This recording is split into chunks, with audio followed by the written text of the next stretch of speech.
meeting in Whitehall Borough for July 17, 2024. And the council did have an executive session prior to our meeting tonight regarding potential litigation. Pledge of allegiance. To the flag of the United States of America and to the republic for which it stands, one nation, under God, indivisible, with liberty and justice for all.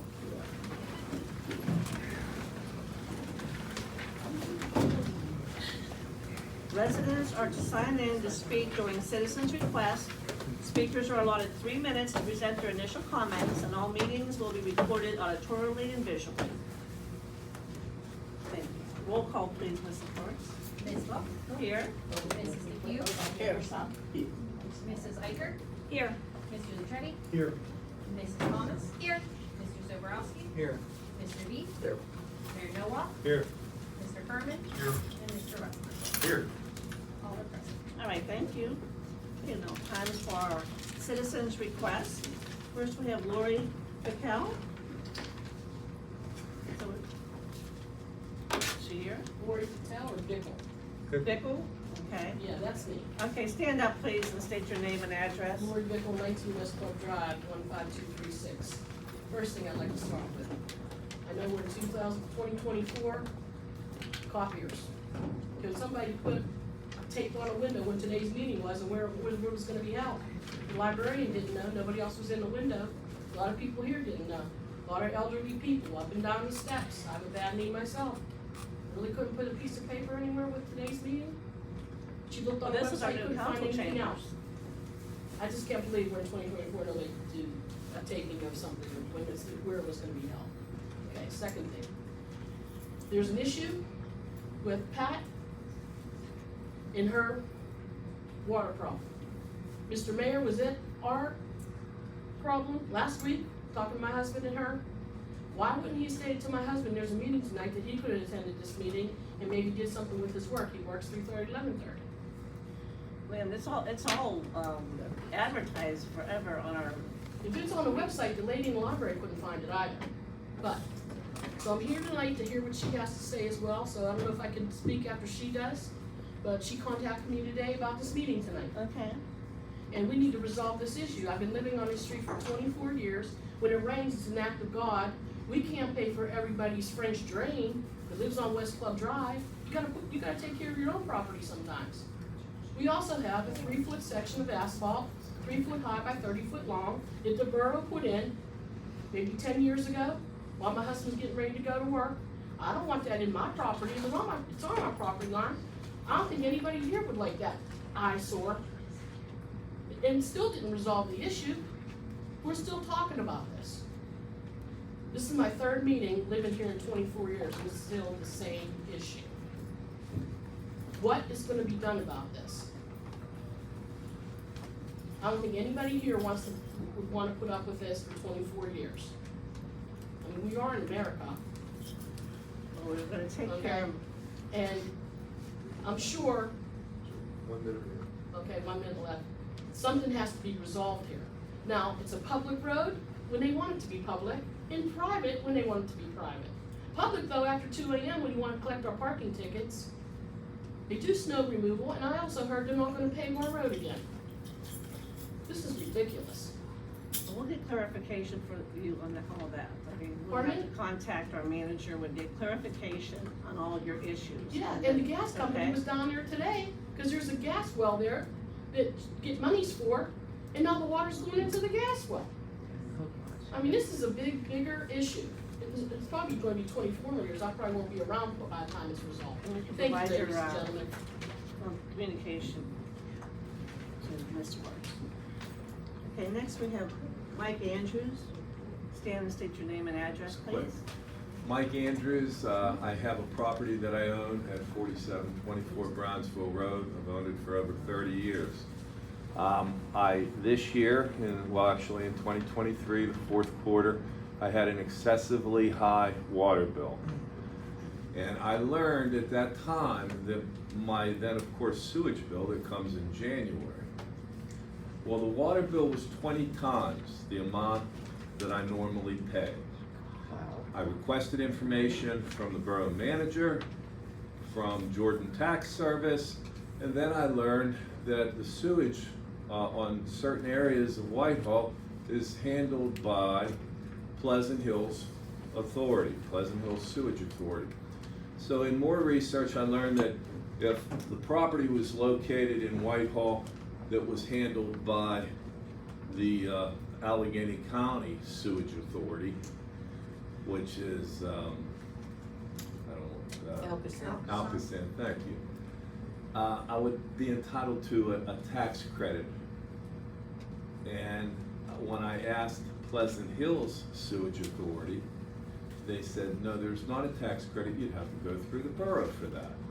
And then I also learned that with the agreement that the Borough of Whitehall has with Pleasant Hills, they pay a lump sum fee for, there's approximately 300 residents that are on this sewage line within Whitehall Borough. So of these 300 residents, they are not entitled to the same service by being on the sewage line with Pleasant Hills. I am asking for a credit similar to a credit that I would receive if my property was being serviced by the other sewage authority. So you should have a policy in place. This has been 30 years I've owned this property, and my parents owned it 30 years before me. So this is a utility, and somebody on council should oversee the utilities to see are we not providing a service to all of our residents and property owners. You're not here. And I've been getting the runaround by your borough manager. She's been kind enough to send me information. Yes. But the fact of the matter is, to learn that I am connected to Pleasant Hills after owning that property for 30 years, and then finding out they have a different policy than the other sewage authority, and that's something you can negotiate. And it's never been negotiated, there's never been a policy in place. Well, that's I have over a $10,000 bill. Your initial presentation. Thank you, sir. Okay, thank you. So I'd like the consideration from you. Mike, I don't know what, I can't speak to your water bill, but I can speak to the fact that I'm a firm believer in Whitehall Borough Council has recognized in having those who are in the you're in the liquor on watershed apparently, and everybody else is in the Alcoasand. There's just, you're right, just 300 homes. And I've always been a big proponent that no Whitehall resident should pay more depending on where they live. And one of the few times in my, as mayor, when I vetoed an ordinance, it was to veto it for that reason. It was overridden at that time, but council ultimately made it so that every resident pays the same amount. So you're not being treated any, differently than the Alcoasand. The rates are the same. So I don't know what you're referring to. Maybe someone can explain why you believe that you're getting treated differently in Lickron than you are in Alcoasand. But I don't know that. All I know is that council has, made it clear that everybody's to pay the same. Well, the credit that I'm requesting, if I was on the Alcoasand sewage line, I would have a credit. This has been a game with the water company and the sewage company and the bill collector, Jordan Tax Service. Getting somebody to answer the phone there and return your call, it took 3 months. So I know I that- sent a number of emails. And to me, if you're paying somebody a service, they're not providing any service whatsoever for the residents here. Well, the Pleasant Hills Authority, as you know. I'm is willing the- to share all the emails that I have, Sure. and also the data that I requested from Courtney, that has to request it from the Pennsylvania American Water Company. And I've had numerous conversations with the manager down at the Pleasant Hills Sewage Authority. And what she explained to me, she says, Mike, we get a bulk payment from Whitehall Borough There's residents in Whitehall Borough, Baldwin Borough, and South Park Borough that also share this same sewage line. Not the entire borough of Whitehall, or of South Park or Baldwin, just like Whitehall, a few hundred residents. She says they send me a bulk volume of water that's consumed by these 300 residents between the months of November and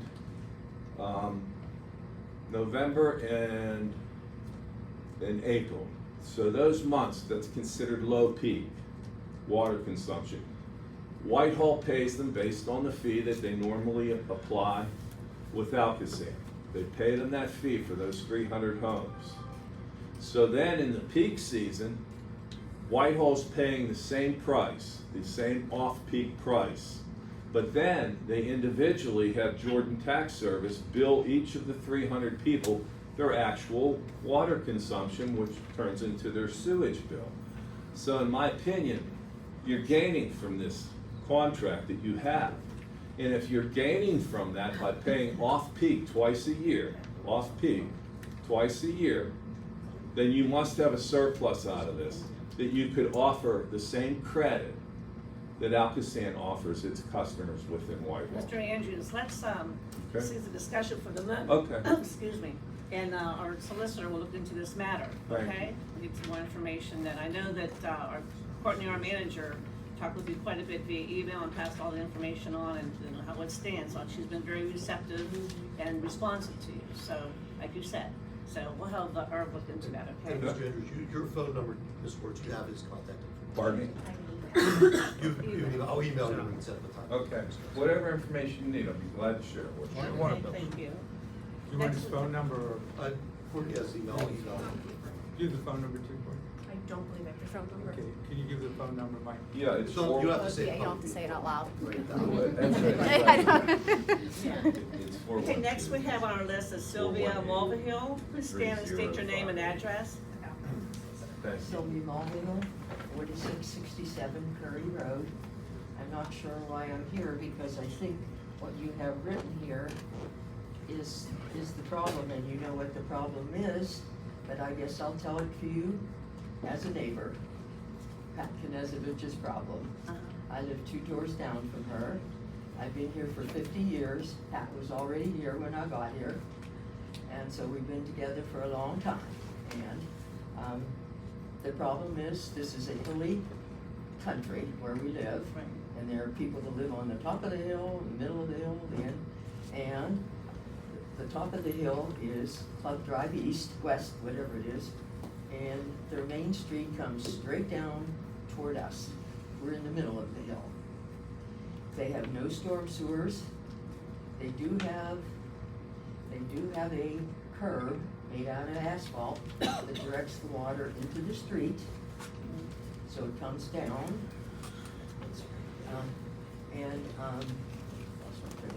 It comes down, and I remember that there was always this gully, we called it a gully, and I thought it was concrete between her property and next door, and it took all the water down to a nice big sewer. But now, that's not been attended to, so the only problem is that the gully is full of stuff. In my 50 years there, I only had water in my yard once. But if it gets high enough, if it's a bad storm, it'll come over the hillside, but she gets it all the time now. And so, I'm just saying, we're in the middle of the hill, they're in the top of the hill, Yes, ma'am. so we're Well, getting, like you said, it's on the agenda for us to address this evening. yes. Yeah. And so, I'm just saying, I can see the problem. Well, thank you. Thank you. Next we have Deb Rampola. Please stand and state your name and address. I am Debbie Rampola. I work at the Whitehall Public Library, and also I live at 222 Southview Drive. And I've been a resident here for about 40 years, I guess now. And I'm actually not coming about my property. I came to support Pat Knesevich, who's become a very dear friend of mine through the library. And she told me about the problem of the West Drive people, West Club Drive and Curry Road people, and the things that were going on. And I thought, well, really can't do anything about that, but I can at least support you. Well, today, after work, it started to rain like crazy, and I thought, maybe I should go see. Have any of you been up when it rains to see that street? Any of you? Okay. It's bad. I mean, the street's like a little cow path. It really is not a full street. And I thought, okay, I'll take a ride. I took a ride down, and I'm riding down. There are no catch basins on that street that I could find, and everything was pooling. And I thought, okay, I'll just drive down and see. So I drove down, and I thought, I'll get out of my car. I see some water here. It's all pooling. I opened my door, stuck my foot down. These are the same shoes I had on. They're full of water right now. They're full of gunk and water.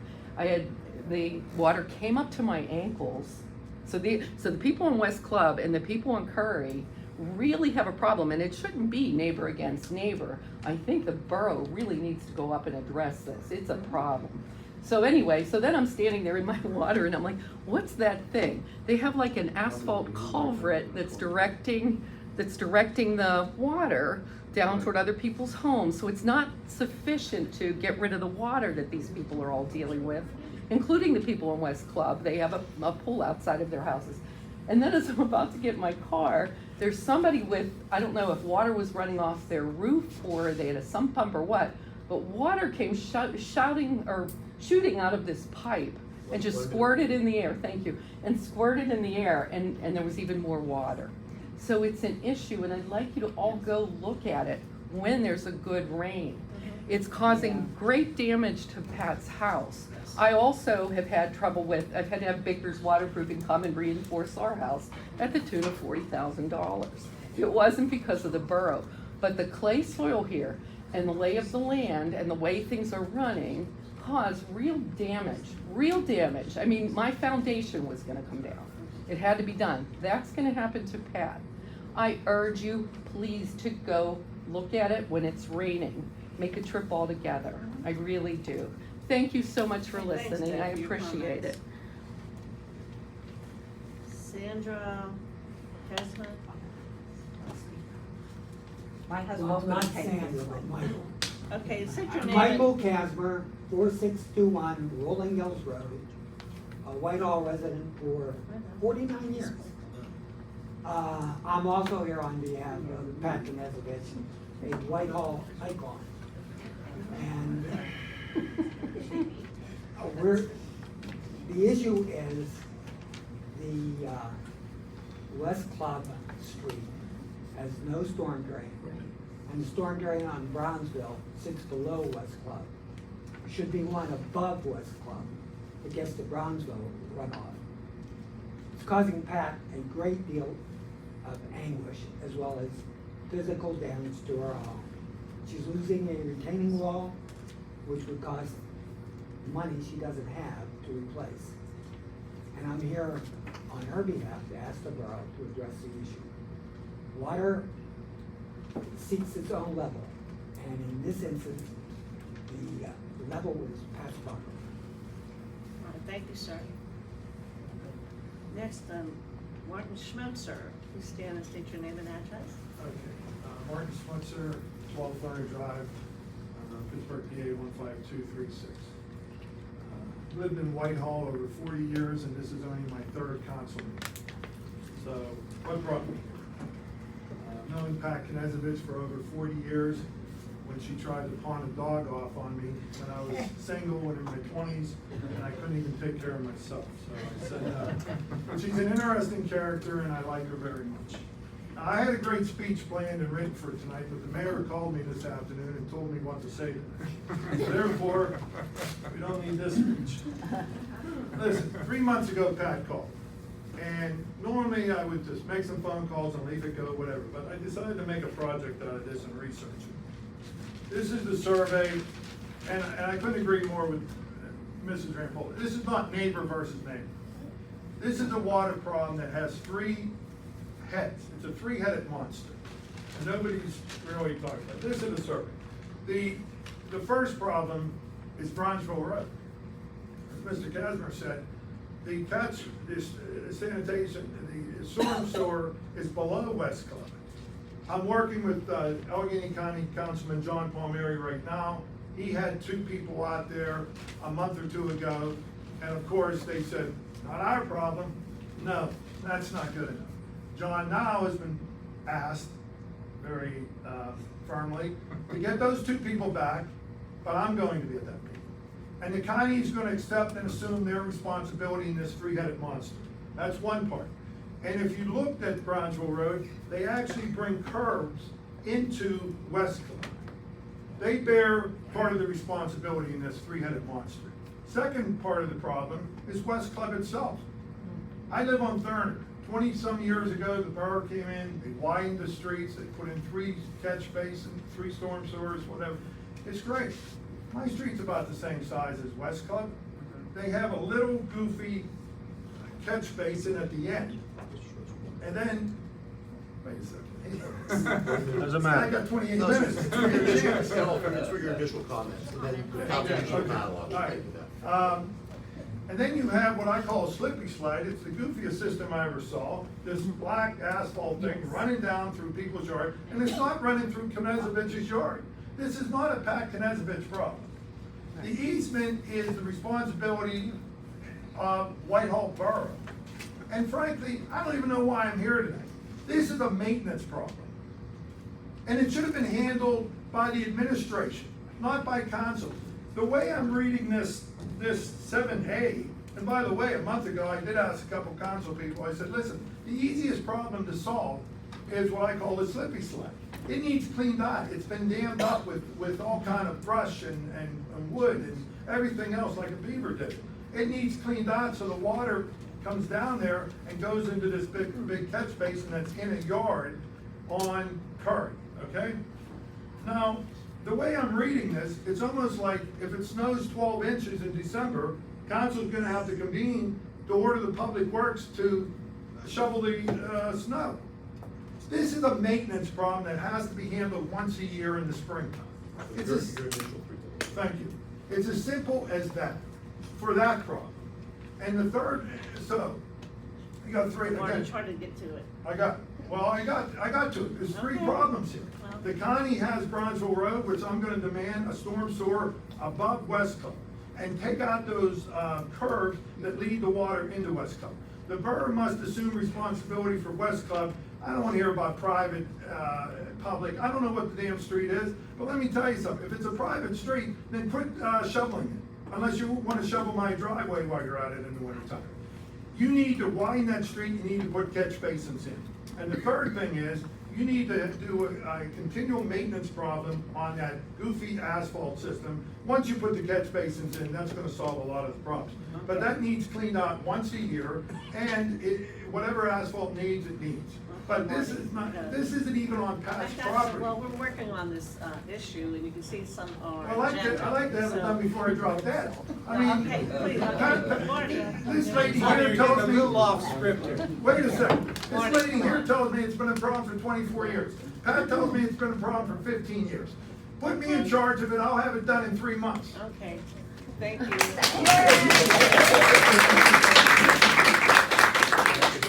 Harold Palusa, please stand and state, your address or speech. Come on now. After these comments, this sounds very trivial. There's a lot of construction going on, most recently on Grove Road and right now on Baptist Road. Whenever they're finished with it, they patch things over. The job they do of patching things over is about the equivalent of what you might find in a third world country or on a Pittsburgh city street. It's very rough, very bumpy and everything like that. Is there anything in plans right now to resurface that section of Grove Road and that pretty long section of Baptist Road? Do we have anything They on just that? did Streets Run Road after they put the water line in. Give them a chance to finish doing the water line work and then they'll take care of the problem. You have to wait. I don't That is like what I am discussion asking, among- sir. Okay, If you were to listen to me, Okay, I Hal. asked a question. Hal, I'm gonna have Scott respond. So the borough has ordinances in place, right? So Grove Road was paved 2 years ago, 3 years ago, so that it's been opened up, so the utility company will be responsible for paving it, either center line to the curb line or full width if it's there. I don't have a firm date for Will you. the same thing hold true with Baptist, when they're finished with that? Baptist is not a But there township road. are plans from the state preliminary, they will be paving that within the next few years, in the next 2 to 3 years. I've seen the drafts of that. So we're gonna That is have a a rough state ride road, in so the I meantime. don't have much more information for you this time. And how they may very well be temporary patches that they are putting in on Baptist. Yeah. They would make a permanent repair, hopefully better shape than what it is now. Yes, that's what I would hope. And a very trivial matter, the Venetian blinds up in the community room are falling apart. And it's an embarrassment whenever there's an event, particularly where there's people coming in from other communities. Are there any plans right now to spend the money to either repair or replace the Venetian blinds in the community room? We'll definitely look at our budget for that. Courtney can address. I can say, we have an individual that is a user of the room that routinely donates for that specifically. The borough received a quote, I believe it was 2 years ago, Kathy, that this issue had been brought to her attention, and it was quite pricey. We've discussed this with this individual, so I can't say budgetary-wise, it's something the council would have to allocate, but it's certainly on our radar to do something up there with them. Thank you. I'd like to get back to Grove Road, because someone on Cherryville Drive called me about that. You know, it's one thing to put something in there, Scott, but it's lower than it should be. It's like the Burma Road. I mean, I went there Saturday, and it's all pumping all along. So, it's okay, we can wait till it gets paved, but can't you, bring it up to level? Obviously, something has sunk. So, Yeah, and so I think that it needs to be brought to their attention. It's just not Understood. acceptable. It's settled. It's like the Burma Road. Okay, all right, thank you. So to follow up on that. Thanks. Next we have Pat Kazevich. Pat? Pat Knesevich, 4655 Curry Road. I want to first of all thank all of you up there on council who have taken the time to come to my home to speak with me and to listen to me. Thank you. Also, I want to point out some really good people who have been putting up with that water you would never put up with, John and Amy puts up with, and what Lori has given or tolerated, putting her in their own sewerage to direct water away from their home without ever complaining, obviously. So we're now at this spot where we could do something.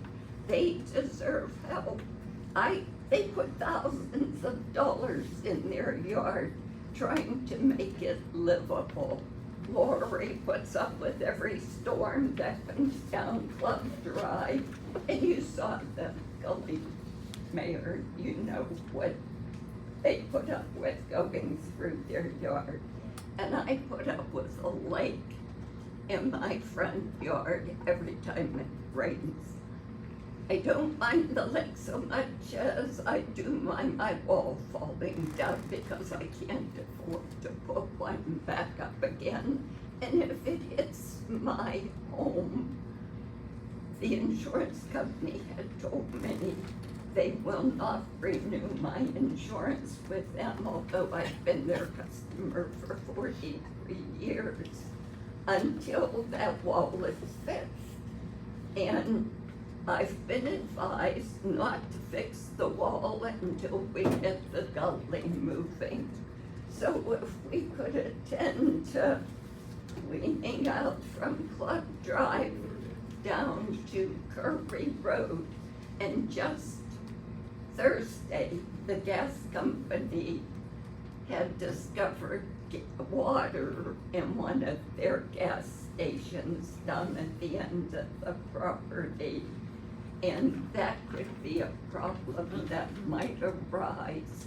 So the borough might want to look into that before it becomes a problem.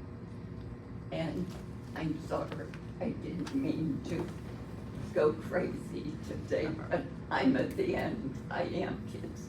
Thanks. Thank you, Pat. Oh, just one thing here. It has, gully within the embankment, apply asphalt. I'm getting the impression reading that you only plan to, take care of the asphalt where you did the first time. And that's not going to work, because obviously it's not working now. So what I would suggest is a straight dig from Club Drive to Curry. We'll all settle down and see if maybe that alone could take care of our problem. Thank you. Thank you, ma'am. Cheryl Shepard. This will be short, sweet. Cheryl Shepherd, 4807 Baptist Road. And I came to support, like everybody else, Pat. And I just want to tell you, Pat's a friend of many friends, as everybody knows. She never asked for help from anybody. When she asks for help, she really is yelling out for help. Pat does everything herself. You can go, she's 86 years old, and you can go, she's on a riding lawnmower cutting her own grass, okay? She loves that home. She she takes pride in her home, and she is a nervous wreck. The anxiety she's having over this is unbelievable. She has Parkinson's, and as a healthcare provider, I'm concerned that this is gonna exacerbate her situation. I mean, she works hard. She's a senior citizen. She's limited in her income. Anybody that's a senior citizen knows that. I'm begging you respectfully, please help her as much as you can, because she's a good person. The world needs more like Pat. She helps many people and all four-legged animals, believe me. Thank you for your comments. Next, we have Jane Cassiano. Please stand, state your name and address. Jane Cassiano, 5348 High Grove Road, and I'm gonna talk about something completely different.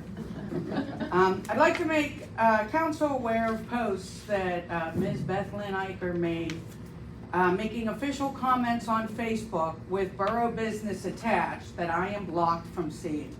If that weren't enough, she also posted it on a Facebook neighborhood site to which I'm a member, and I still couldn't see it.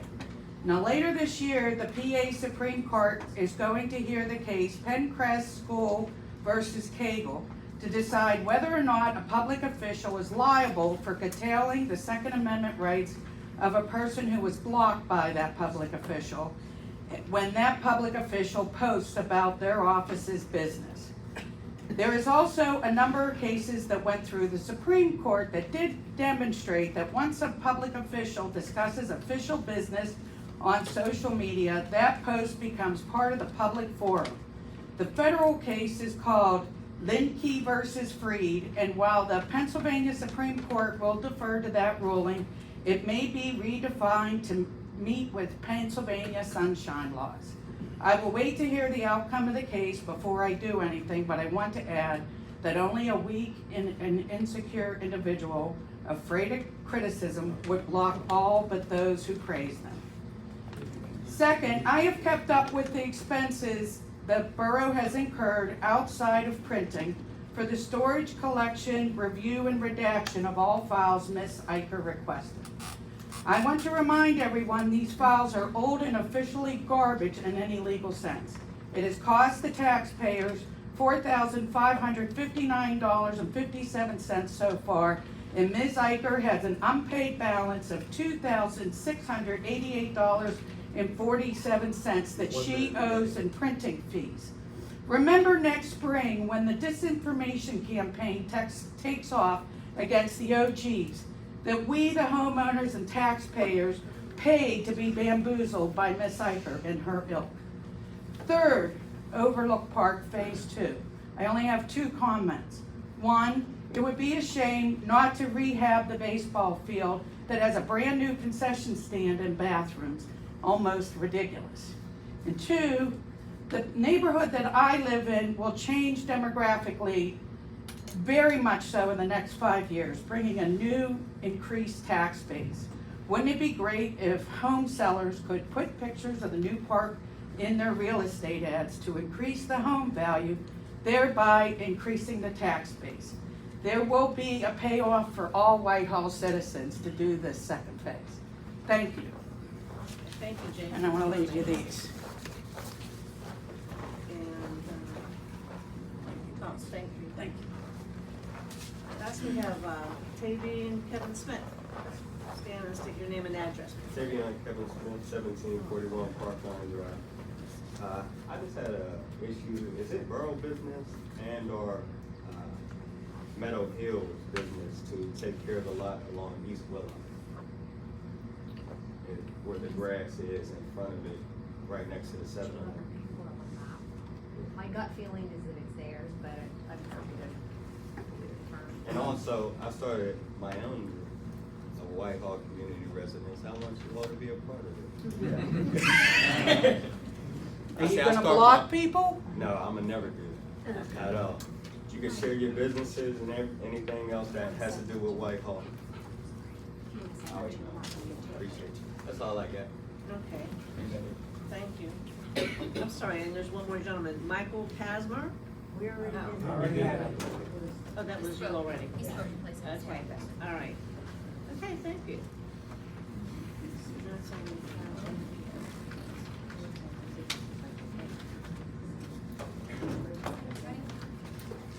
Okay, so, yeah, the Nikki and Amy, auditor's welcome. presentation. Thank you. Well, thank you. Happy to be here tonight. Me and, oh yeah, do you If I know the- stand, am I gonna be in the way? Am I in the way? Don't matter, just speak up. Okay. You'll be all right. Nikki and I are happy to be here tonight to present the results of the 2023 audit. We were here in January at a meeting to talk about the audit process. We were just getting started with the audit, and so now we have completed the procedures, so we're here just to give you the results of the audit, to talk about the documents that were issued. Just a reminder, I guess, just going through the presentation, the first slide is, past the title page, just talks about our responsibilities. I just always feel that it's necessary to remind people when we present about the audit, it's just a reminder of what our responsibilities are as part of the audit. We come in to plan and perform the audit with the objective of issuing an opinion about your financial statements. And that opinion is to say whether we believe that the financial statements are fairly stated in all material respects in accordance with the accounting that it is presenting. So in your case, you are presenting a report using the basis of accounting that DCD requires for that DCD form. And so that is what we audit, is the whether or not you are presenting those financial statements in accordance with what the DCD prescribes you to report on. And so in that context, we have issued an unmodified opinion saying that the DCD basis of accounting is what we believe it is fairly presented in accordance with that. You do not issue the full-blown GASB financial statements, and so the opinion does speak to the fact that that report is not in accordance with the GASB standards, but that is a totally acceptable way of presenting. As we mentioned in January, the DCD does accept this report. Other agencies do accept this report as a full financial statements.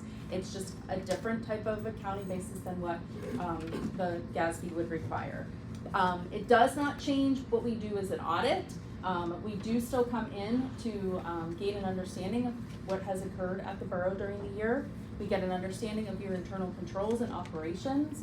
We do tests of your transactions. We do gain tests of your account balances, and perform a variety of procedures in order to be able to render our opinion. So it does not change any of the procedures that we do. The basis of accounting you're using, the audit is still an audit. There are still plenty of things that we are required to answer and ask about and obtain documentation for, no matter which basis of accounting. So I just want to stress that it does not change what type of audit you're getting. It's still all the same. The financial statements that are presented are the borough's financial statements, so I also like to remind you that they are your financial statements. We do not own them. We only own the opinion. And so to the matters that are in the financial statements, that is the borough's financials to answer to. So, we just remind you of that, ultimately management does give us those financial statements. We do work with management to make sure we come to agreement that the information is presented and that all sides agree that the information is fairly presented as part of the audit process and the wrap-up and reporting. The next slide then is, just a quick summary of the reports that get issued as part of the audit. So the borough did issue their DCD report, which also includes a legal advertisement that is a summary version of that DCD report that you can use to publish, for circulation. Included with that is also a communication to those charged with governance letter, which is really, summarizing the things that I'm talking about right now. That was issued, those reports were issued in June. As part of the engagement, we also issue separate financial statements of the library, because they are required to submit financial statements to the state and agencies on their behalf. And so we do issue a separate report of that. It is important to note that the library does get included as part of your financial statements because of the relationship you have. So you kind of double report the library. And then finally, there is always a report that we do on the real estate tax collections. That's a cash basis financial statement that just is an audit of the money that was collected and remitted to the borough during the year. And that is pending, but should be completed very shortly. So slide 4 then just goes through the audit process. We went through this in pretty heavy detail in January, so I don't want to spend too much time on this, but just as a reminder again, we do obtain updates to your internal control narratives. We perform walkthroughs of your internal controls to make sure that if you're saying in a narrative that something is happening, that we can see that, that we can see how that is happening. We can see evidence of that occurring. Some transactional testing of payroll, payroll items and cash disbursements that were paid out during the year. We will look at those items, for support, for evidence of controls that were enacted, in order to approve those types of transactions. We do confirm revenue, we do confirm debt, and we do confirm any cash in investments as a way to support the information that is included. And then just other analysis that we deem to be necessary in order to feel that the information is reasonable and fairly stated. So with that, I'll let Nikki turn to just talk about a couple of the financial highlights for 2023 that are presented. Sure. So the next couple of slides just have a summary of basically what you will see in the DCD report. We split them out by fund so that you could kind of see each fund's activity. The first slide is just showing the balance sheet, so it's really pretty summarized. The general fund, assets and other debits of about $6.8 million. The majority of that's in cash and then taxes receivable. The special revenue funds, that's made up of the sewer fund, the ARPA fund, the storm sewer fund, the liquid fuels fund, and then the library fund that Amy was talking about. That's what you see. They're all included in that special revenue column. Most of those assets are cash of $7.4 million, and then the sewer fund has AR for about $2.1 million at December 31st. The capital projects fund, that includes the capital projects fund and then also the pool construction fund for presentation purposes here. So that one has mostly cash, and then there's a small amount of due from other funds sitting in the assets and other debits there. And then the fiduciary fund, that's where the assets sit for your pension plans. Really, the liabilities and other credits on the general fund, the majority of that is accounts payable. That's going to fluctuate based on timing every year.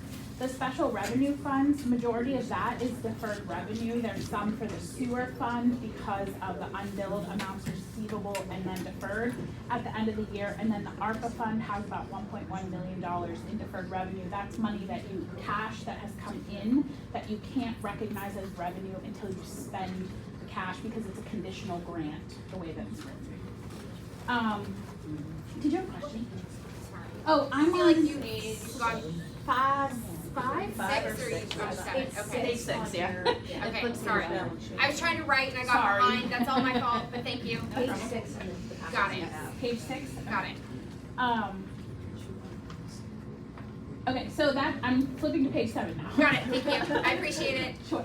So then page 7, again, just like the summarized statement of revenue and expenditures, we just showed the, total revenue, total expenditures, and then the excess deficiency of revenue over expenditures. That's your change in fund balance for the year. So the general fund had an increase in fund balance of $640,000. Most of that's like certain one-time grants that were received. There was also some, all the funds saw an increase in interest consistent with interest rates for the year. And then also in the general fund, the debt service payments were down a little bit for 2023.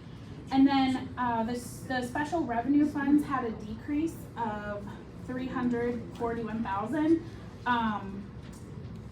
There was some construction on the storm sewer fund, which caused a decrease on that fund, and then the Alcosan expenses on the sewer fund increased, which caused a decrease. So it's both mostly the storm sewer and the sewer fund that are causing that decrease in the special revenue funds. And then of course, the capital projects fund decrease in fund balance. That's the pool construction and then other construction projects that were going on during 2023. The fiduciary fund had a pretty positive year, increase in fund balance. That again is entirely reflective of the market. That's gonna fluctuate every year depending on what the market's doing. 2023 was a good year, so you saw some unrealized gains, lots of interest in that account. The next slide is a pie chart of revenue. That just breaks out the types of revenue that you see on the DCED report. So you have a significant amount of tax revenue. I don't want to spend a ton of time like belaboring this. So I just want to tell you what's in the other column because it does look kind of big. That's where your fiduciary fund pension contributions run through, and then transfers from other funds falls into that other category as well. The next slide is the same thing, expenditures broken out by category. Just again, the other category, because you're gonna see it and it looks a little bit big, fiduciary fund benefits paid, and then transfers to other funds falls into that category. That's why it might look bigger than you would expect. The other two things that are reported just in columns on the DCD are the gross amount of fixed assets. So we included a slide here to show you the fixed asset balances broken out, between the type of fixed assets, land improvements, buildings, etc. Just a note that if you were going to try to tie this into the DCD report, the infrastructure line is not included on the DCD report. And then for the purposes of this, the pool is included in buildings. And then the next slide, I forget what numbers, maybe 10? You're up to 10 or 11. Thank you. This slide just shows the outstanding debt and the maturity year. So there's the 2017 note and the 2022 note. Both of those mature in 2032 and 2042 respectively. And then there was a small balance on the sewer note that I understand has since been paid off. That's the investment for the city of Pittsburgh. If you recall, we discussed it at budget time. It was a nominal amount, our last payment.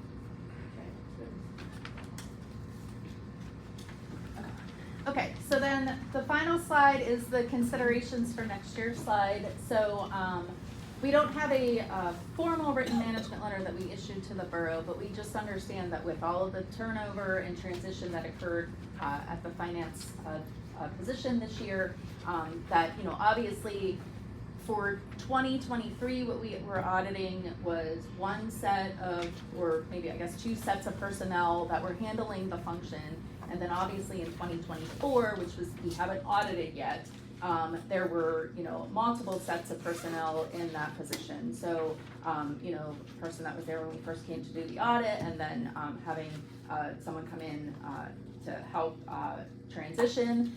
In the meantime, having the Courtney having to play some part in that, and then certainly now having hired a new person for that position. You are going to have a lot of changes for that period of just, who was handling things and how things were being done. So just looking forward to 2024, now that you have a person in that position and you are set, just making sure that you're looking at, what the policies and procedures are, what your transactions are, to make sure you're comfortable with how everything is, working and being authorized and being recorded, and really getting yourself into a steady set of procedures.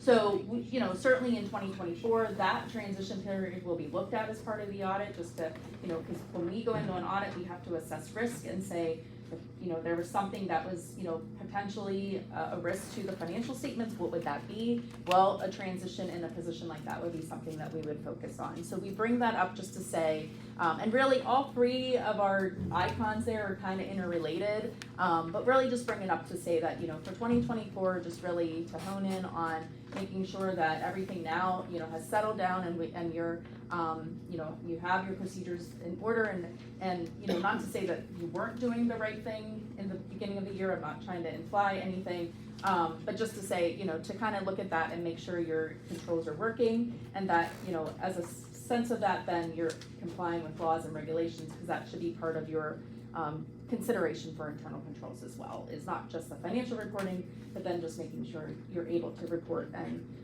you know, have everything, you know, due on, submitted on time and all of that. So, is the current finance director here, and have you met with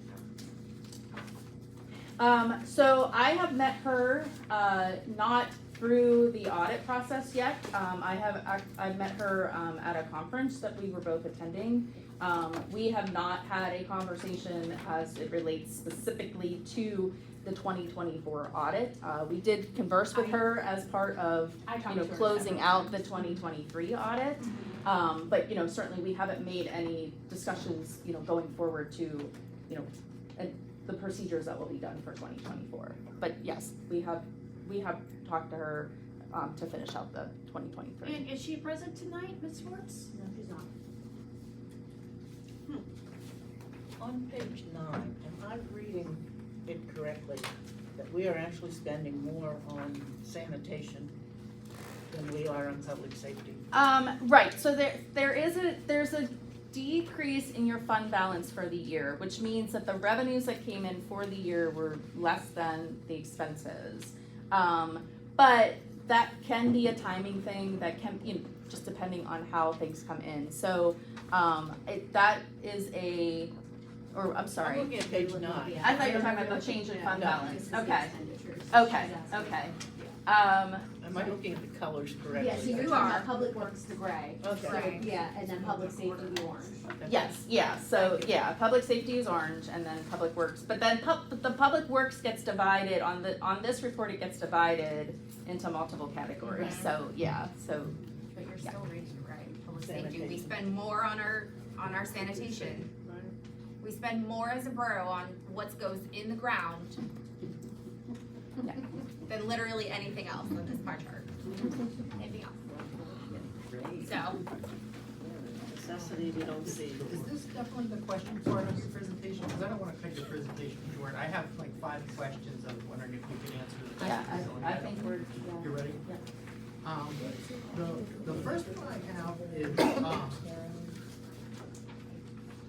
do we use generally accepted accounting principles, and do we follow in accordance with our home rule charter? Section 704 and 705 kind of outline what we're supposed to do. Do you want me to read them aloud? It's only like 2 paragraphs, or do you want to read them? No, we discussed this back in January. So what you are issuing is an acceptable report. It is accepted accounting principles. You are doing it, issuing the report that the DCD has accepted. And so it is generally accepted accounting principles as promulgated by the DCD.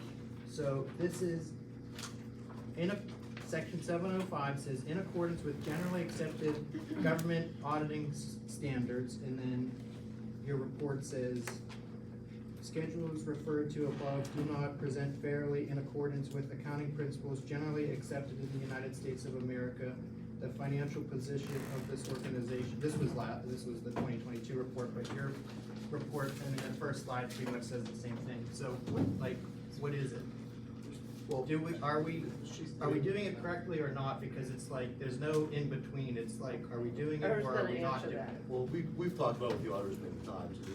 The charter says generally accepted accounting principles lowercase. And so when she says we're not in compliance with general accepted accounting principles. That's GAAP, all caps, with GASB standards, GASB.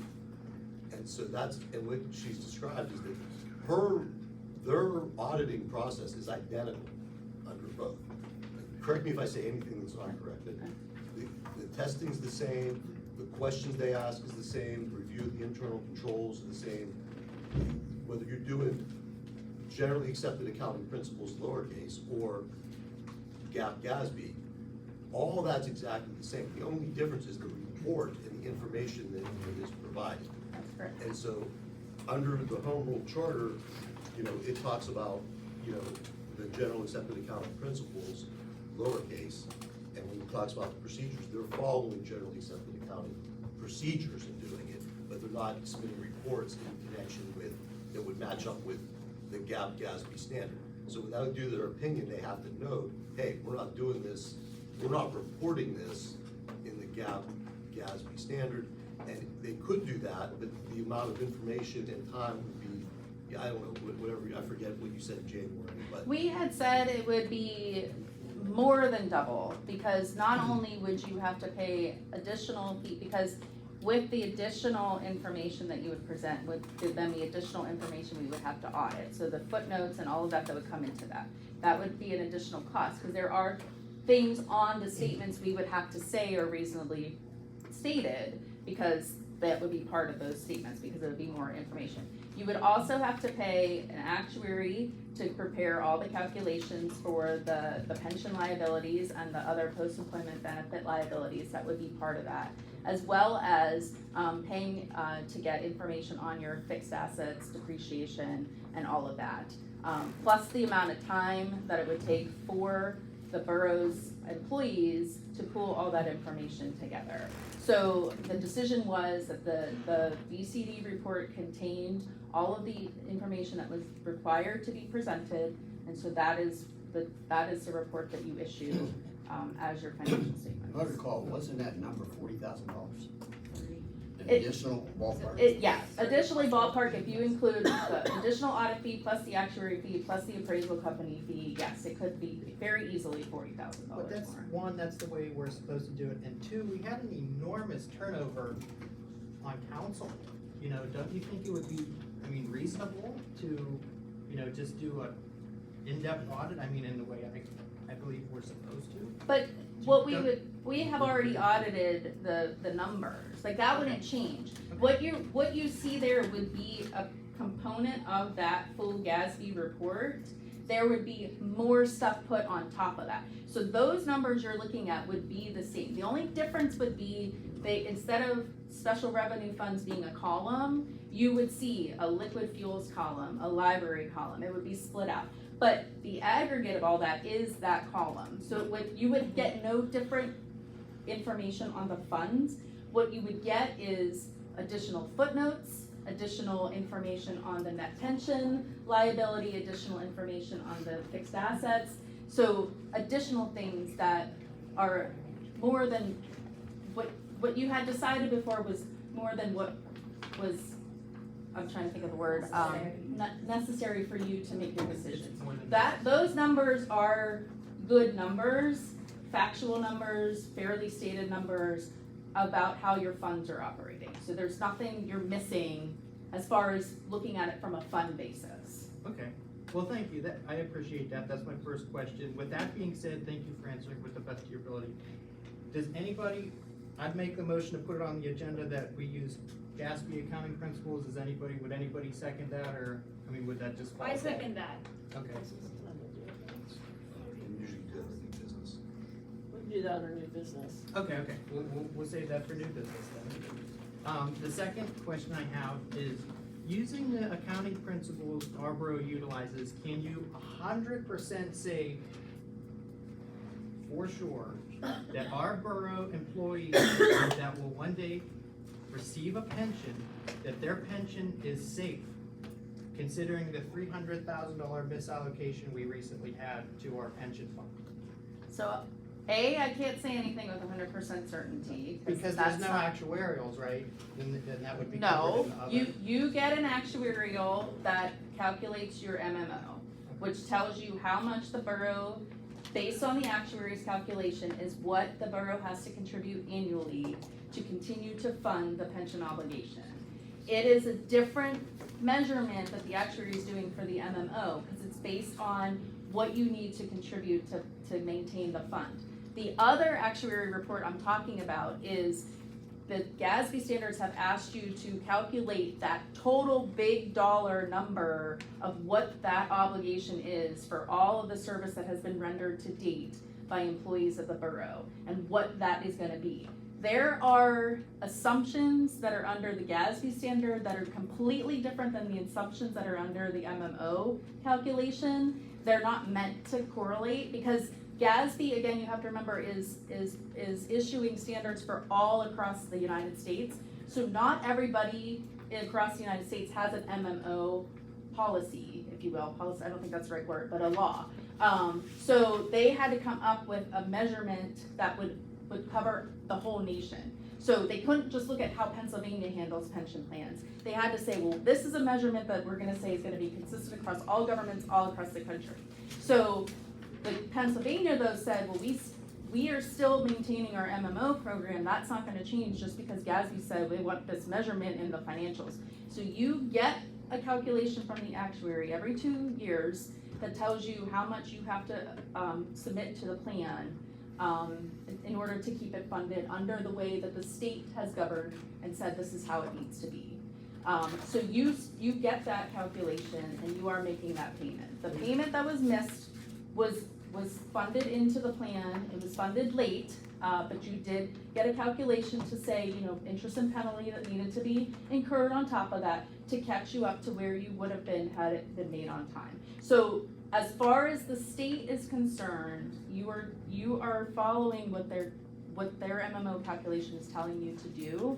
So until you would get to a point where you weren't making that MMO, which I don't think you have. I mean, I can't say I wasn't your auditor for your whole existence, but if you don't make the MMO ever, then that puts you at risk. But if you continue to make the MMO payment each year, as the actuary states, the theory is that calculation is going to fund it. Now, there's a lot of ifs because investment market, all of that plays into that, but the theory of how the MMO is supposed to work is that if you continue to pay that MMO as you're required, then you should ultimately have those funds. So there's no 100% guarantee, but what you're saying to the best of your knowledge is our pensions are fully funded, everything's okay for our union, or it doesn't have to be union, anybody that collects a pension that works for the borough, we're all squared away, to your knowledge. To my knowledge, you have made your MMO payment, you have rectified that situation, and so you are where you're supposed to be. Okay. Again, Right, I so can't wouldn't predict it the wouldn't future, have so. affected, it would never affect the employees, all right? If the payment was, what happened was, there was a mistake in the MMO and it was rectified. So they say you have to, pay this much in, and then when they realized that not all of it came, then we paid the money. So the employees, there's no effect upon employees' pensions. And actually the money that we paid is what we would have earned, I believe it's what we would have earned had that money been in the hands of the people that handle our pensions. Right, in the investments. Right. So really, it's not any kind of a loss of money, it's just a loss of opportunity. And that we made up. All we did was switch from one bank account, the borough's general fund, into another bank account, the pension fund, both of which we control. It's all our money. So there isn't any problem here, and I think the public needs to know that. There's no problem, no problem. Okay, question number 3. Why is $317,297 taken from the sanitary sewer fund to subsidize salaries that also appear in the general fund? I was just curious about that, if you could give me an in-depth explanation, because that's a good amount. Because they're recorded. 317,000 more than what we pay our planning and code enforcement, wages, salary, everything like that. It's more than what we pay all of our school staff, so I just want, what is that? So you pay your payroll out of the general fund, so it's processed as expenses out of the general fund. So what's happening there is this, for the portion of the employees that relate to that activity, you are taking that portion, the allocation that you've determined based on, you know, who those people are, and reimbursing the general fund for the expense that the general fund incurred.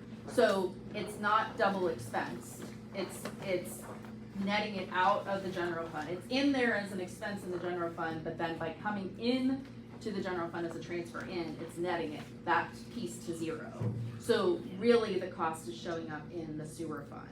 It's an accounting mechanism to transfer that from the one fund to the other. But the initial expense gets recorded as a general fund because that's how you process it, all through that fund. And then you're just making a reimbursement back from that fund to pay back the sewer. So it's not double, it's. Boroughs do that though? Yes, You know, yeah. 'cause I just told, no, okay. Yeah. all right. Thank Yeah, you. just because of how you process it, for a lot of payroll processing, like for the intricate details of how that accounting, the bookkeeping works, it's usually more consistent to just show it all in one place and then have the money transferred from the other funds rather than having the payroll system set up to do that individually. It gets kind of messy, and so you could do it the other way, but it's your preference or what makes more sense for efficiency purposes of how you want to record it. But ultimately, at the end of the day, the expense is really showing up on the sewer fund, not the general fund. It's just because you net that with that transfer. Okay, thank you. Mhm. Next one is, in 2022, our sewer system was evaluated and revealed our annual operating cash flow for, our sanitary sewer is, we're negative $200,000 basically, and it was compared to Baldwin, who actually earns 1.6 million, and Brentwood, who earns 1.8 million off of there. Can you elaborate on why that would be different, or what the situation is that, I'm not sure that I know where your numbers are coming I from. have You're a saying sheet like, right here, if you wanna take a look In at the it. audit?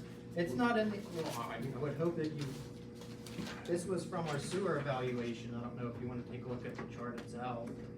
I guess we don't I'll be normally back though, please. look at like cash flow. We're looking at, are you billing the amount that's supposed to be billed? Are you collecting the amount that you billed?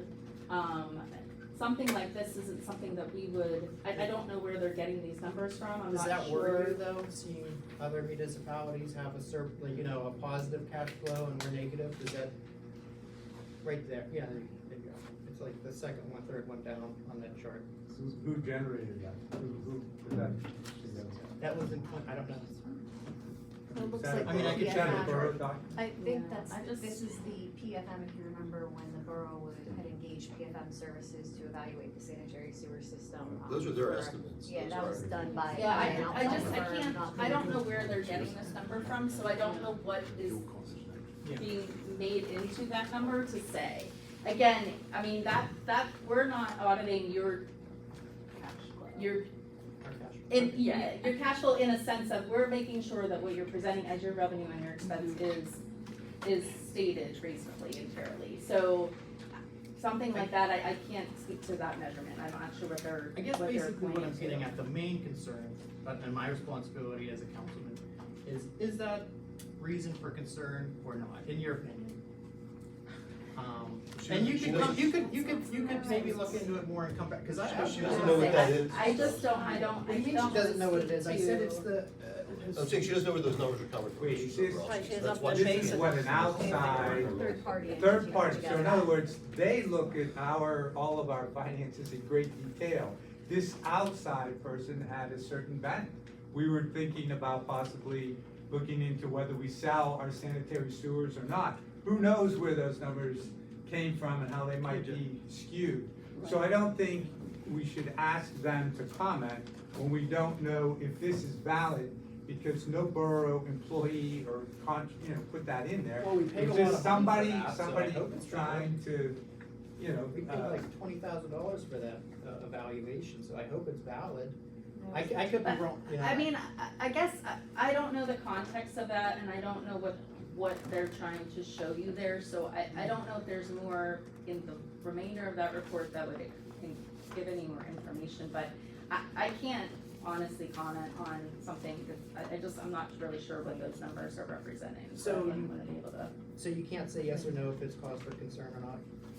No, because I'm not really sure what it's measuring. Do you think you could find out and see? Like, how much would it cost you mean, guys to look into that? It would be an hourly rate of We're at- some amount, and I don't even know how many hours it would be. Yeah. I don't know if they're, I mean. You're questioning something that they don't even have any information on where it was based from. I mean, we have to. Yeah, but it's our obligation to make sure everybody, Brentwood, 1.8 million, Baldwin, operating cash flow plus 1.6 million, we're negative 200,000, so I just wanna make sure that everything's okay. I mean, for all I know, we could've just had a bunch more, big sanitary sewer projects for all I know, but, our job is to figure out why. You said that's from 2022? The evaluation was done in 2022. I mean, I don't know if there would be somebody from PFM that could speak more to it, or give an updated analysis. I just don't, they're doing a different analysis than what we're doing, so I don't know. You if did we'll be audit able that to fund. speak now.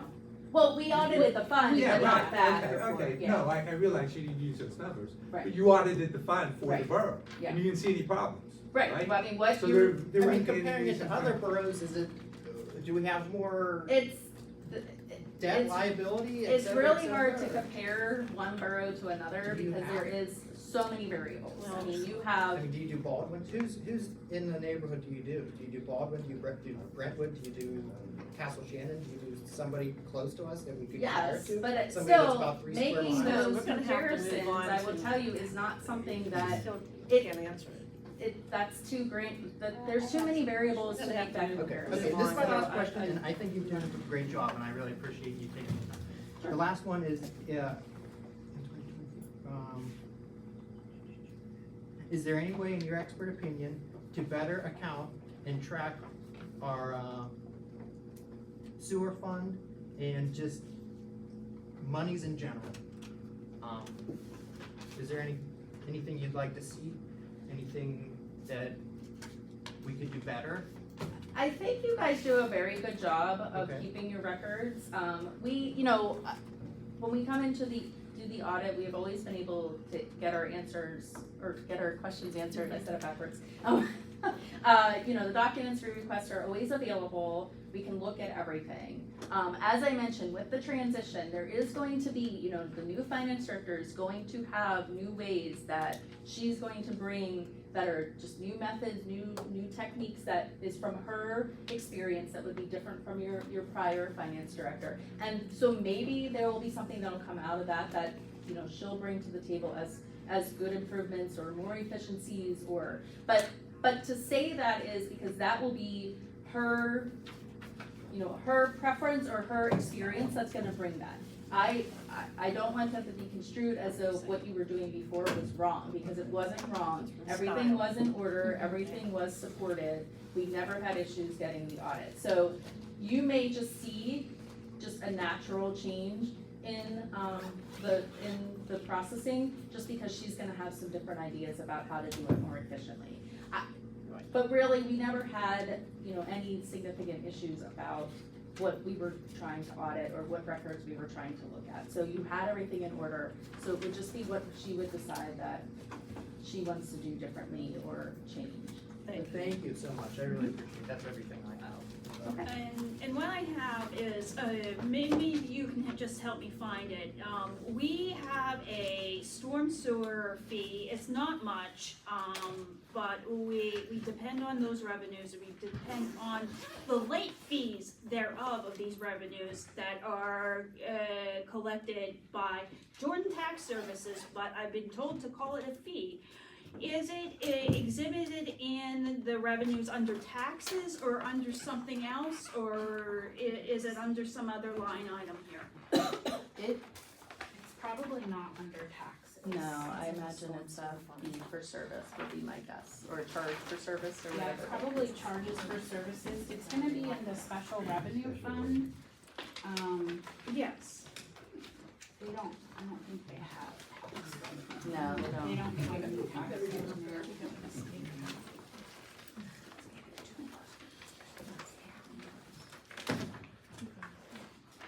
It's gonna be,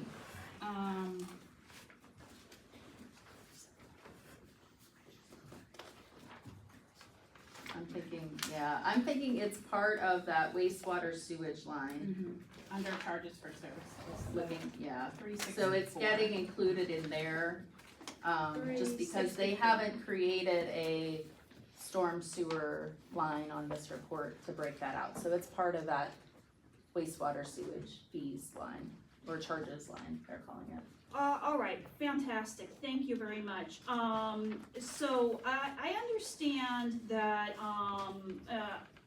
the uppercase generally accepted accounting principles may include a multi-year comparisons and the comparisons against the budget, but, I, as a layperson, decided to see two things that stands out between the audit that your firm performed within the same guidelines, and it's still the same state form, the -30,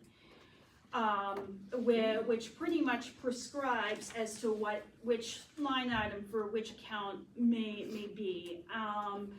And I do note that we are in great financial position in comparison to 2022 due to the fact that we were 1.9 million in the red. I suppose that had something to do with the movement of the closing out one loan and then moving it into another, or what have you. But as per 2022, there was something called a judgment and losses line that was approximately $5.5 million. Those are the unrealized and realized losses on your pension plan. That's where That's the activity investment goes. returns. Yep. Okay, So that flipped so to a maybe, positive maybe this that, year. yes, maybe that And would became invest- explain, why whenever I looked in the fiduciary fund, Yes. we have an amazing amount of return. I don't think that even the S&P index would even account for going from closer to 1.5 million to 5.5 million, but I do see how that would explain that. Fantastic. I really appreciate you coming in today and answering those questions. Okay, thank you very much. Any questions from anybody else on One council? quick question. You have personnel, and then you were referring mostly to just the turnover. Is our personnel, in your opinion, sufficient with the numbers of people we have and the way it's set up? Would it be, You could always stand to use more people, honestly, any business could. We had a presentation, we had a seminar today that we put on, and I gave an hour-long presentation on fraud, and I hate to bring up that word because I don't want it to but there's always, if the more checks and balances you have, the more secure you are. You can never completely, get rid of that. I mean, that's always a risk. But the more people you have involved in the process, the better you are, the more solid your internal controls are. You have a heavy reliance on the manager as part of the processes, which is fine because she is segregated from the transaction. She's not recording things in the ledger, she's not reconciling the bank statements, she's outside of it. So it is a good segregation, but you have to understand that it is putting a lot on her to be part of that. There are other boroughs, other municipalities that have more than one person in their finance department that helps to trade off some of those duties. So even if it's not hiring another person, if there's other people throughout the borough that can help to be the second look or the second set of eyes. That's always just other ways to improve that. Again, that being said, what you have is fine, but everybody can, you know, improve by adding more people into the mix. It's just, you know, a natural way. Any other questions? Just one more, should be quick. We had a opioid settlement participation that we had voted saying that we wanted to be, I'm sorry, that was May of 2023. I don't think that any of those waves of those payments have come into the borough. When would those be actualized? When you actually receive the cash. Whenever we actually receive the cash. Yep. Okay, Yep. great. Yep. Okay, thank you very much. All right, Always thank you. informative. Thank you for answering all our questions. Have a good evening. Oh, you too now. Okay, next on our agenda, I have a motion here for consideration, but to clarify the motion that's on the agenda, it's the same bottom line, but I'm going to ask council to consider this motion, this rewording that's on there. A motion to authorize Public Works to repair the existing asphalt swale located on the easement located at 17 West Club Drive, using the waste asphalt from the 2024 road program. Do I hear a motion? I'd like to make a motion. I'll second. Who made the motion? Bill made the motion, I second. Motion's made and second. All in favor, say aye. Aye. Opposed? Motion carries. Okay. Motion carries 6-1. I have a question also. Do you know, can we direct our road crew, guys to go out there and clear the swale immediately? So then it's just ready to go whenever they have the asphalt, for one, and for two, can we put this on a routine maintenance spring and fall? Okay, because one, it doesn't just affect, well, it's enough that it affects Ms. Knesset. I understand. But it also affects, public utility as well, which is the gas. So do you think we could probably add that on, or add it for? Not right now. We have to discuss that. Well, we can discuss that, but, you know, we need to get more information about all the other properties, and like we did with Miss K's, you know. Well, I made the motion to kind of do something, like basically exactly what this is right here, like months ago. How come we never did that? I don't know what you're referring to still, but The we're motion doing that it I made tonight, and then Beth so. seconded like months ago, doing this exact same thing I don't know if it was the before exact all same these people thing or came not, in. Stone. I don't know that, you know. I mean, it was pretty much the same thing. Okay, well, we just passed it, so we're good to go. Okay, real quick, I'm sorry. Our resident here, and I If I apologize. could just interject real Lori, quick, it's a because quick you question. said 17 West Club Drive. If you're talking about the asphalt that's 3 foot tall and 30 foot long, on my property, it's 19 West Club Drive. So you can't pass that unless you change the address. And Okay, the so borough it's is nice, just isn't it? Okay. Hey Lori, I told him it was Excuse me, let me 19. just. Sorry, we read it back before when we were writing it out, Yeah. so thank you for bringing that to our attention. Well, yeah, Harvey. so it's not yours. the borough put that in to help, with just a Band-Aid to Right. help Miss Pat, okay? Yeah. In which it's not working. In fairness, So- Lori, they read a map, and I That's said, what I I'm have it looking right here, I took Yeah. notes. But, Okay, so I took it off the county I just wanted website. to correct, because you're making a Yeah, motion. yeah, that you're wouldn't be right, you're right. That's So all. let's, Thank you. can we amend that to, 19? I need a motion to amend to. I move- I second the motion to amend. We're amending. All in favor, say aye. Aye. Opposed? Okay, I'd like to make a motion now. That would be, Well, what are you looking at me? No, you don't need to. You just made I thought you, We just did it. Amended We're done. oh, we amended it. We're Yeah, good. Okay. Yeah, we're good. Well, I motion to have the, whatever you wanna call it, gully spillway, cleaned out immediately, you know, to satisfy everybody that came. I mean, I think that would show, effort on our part as council. I mean, obviously, we have to wait until the asphalt could come in to repair, but I would like to do that immediately, and I'd like to put it on, Public Works agenda for spring and fall cleanup. I motion We're to gonna put have that to on the discuss agenda. how that. We need a all works motion out. for that, Well, and you I made, motion to put it on the If I agenda can, right now. I think in terms of, you know, adding things to the Springfield, that's not, you would add that as, you would make that as a motion to add to the agenda to do that. In terms of implementing the motion that was just passed, that's staff's they're gonna, you can certainly direct staff to move as quickly as possible. You know, that's not, you don't need that, I think that's implicit in the motion, I don't. Right, I don't think there's a separate motion, again, from my reading of it, you know, you've authorized staff to move forward, it's their job to move forward. I'll talk to Eric. Well, then I hate to be a pain, Great. and I motion staff I think to we direct need a staff to do it immediately. The house staff, can we do it? Courtney said she would talk, Yeah, you're she'll talk okay to Eric with, in the Courtney morning. said she'll talk to Eric in the morning. Yeah. Does that satisfy? Yeah, A we ton have of to- people came here, so I mean, when, Well, we have to we do it probably proper wanna know too. when it's gonna actually take So we're place. confused on what it is. It's, Yeah, we what changed is the the address. We're gonna move forward like we said. But are you cleaning it out? I'll speak to the Yes. Public Works Supervisor tomorrow. Yes, we are cleaning it So it's out. gonna be cleaned out from the top to the bottom, and when the asphalt's available, then you're gonna add the asphalt, correct? Yes, the leftover asphalt from the Okay, road it's gonna be program. cleaned out in the next 48 hours, correct? I'll talk We're to gonna Mr. talk Harris to our tomorrow. I don't know what director, their plan Marty, I'm is, not gonna but- say yes in 20, yeah. Put me in charge, we'll be done in 48 Okay, hours. all right, well, moving on, so, let's see. All right, we're gonna move on here. So bills and payroll when you're set there, Ms. Words. Yes, thank you, Ms. Brooks. Administrative Services, Mrs. DePew. Oh, I'm sorry. She stepped out for a second. Is there another member of, Ms. Thomas, is in order? In order. Thank you. Planning and Zoning, Mr. Lucetti. In order. Public Safety, Mr. Deep. In order. Public Works, Mrs. Eicher. In order. Recreation, Mr. Soborowski. In order. Library, Mrs. Thomas. In order. Storm Sewer Fund, Mrs. Eicher.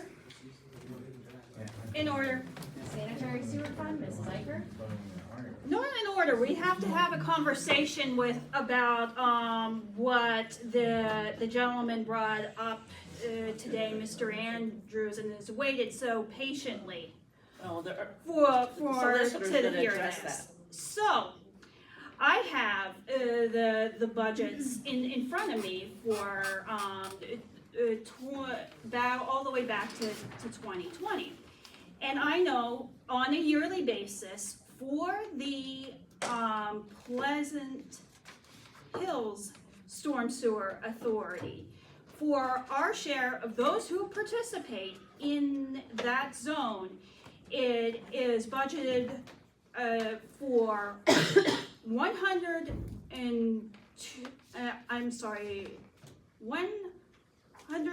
125K a year. So, there is routinely that we, are assessed a little less than that. And it comes out to a ballpark of around $7,000 each and every year. So, because I'm the one who oversees the budget for sewer, for sanitary sewer, and for the sanitation, including the trash, as well as the public works, this is part of my duties to say whether or not things are in order or not in order, and I just needed to have all of this on the record in order. Okay, it's on the record, thank you. Local Fiscal Recovery Fund, Mrs. DePew. In order. 2022 Construction Fund, Mrs. DePew. In order. And Capital Projects Fund, Mrs. DePew. In order. Would ask for a motion to approve bills in the bill list dated, sorry, there's a long date on it, July 17th, 2024, from the general fund totaling $281,494.80, excuse me, I'm gonna start over. $281,494.98 from the storm sewer fund totaling $32,757.32. From the sanitary sewer fund totaling $892,876.86. From the local fiscal recovery fund totaling $183,072.78. From the 2022 construction fund totaling $54,130.99. And from the capital projects fund totaling $696.00. Is there a motion? So moved. Second. Motion made and second, all in favor say aye. Aye. Opposed? Motion carries unanimously. I would also ask for a motion to approve checks and transfers to be ratified from the general fund totaling $329,411.55. From the local fiscal recovery fund totaling $21,988. From the sewer fund totaling $263,068.57. From the capital projects fund totaling $14,442.97. And from the storm sewer fund totaling $35,078.71. So moved. Second. Motion's made and second, all in favor say aye. Aye. Opposed? Motion carries unanimously. I apologize, I missed this, so I need a motion to approve payroll fund checks and transfers to be ratified from the June 28th pay date in the amount of $64,906.34, from the pay date of July 12th in the amount of $66,862.72, for a grand total ratification in the amount of $149,893.53. Motion? So moved. Second. Motion made and second, all in favor say aye. Aye. Opposed? Motion carries unanimously. I'd ask for a motion to approve payroll for a pay date of June 28th, 2024, in the amount of $221,693.78. So moved. Second. Motion made and second, all in favor say aye. Aye. Opposed? Motion carries unanimously. Ask for a motion to approve payroll from the pay date of July 12th, 2024, in the amount of $224,280.50. So moved. Second. Motion made and second, all in favor say aye. Aye. Opposed? Motion carries unanimously. And both payrolls have overtime lists attached to them. Thank you. And next we have our approval of the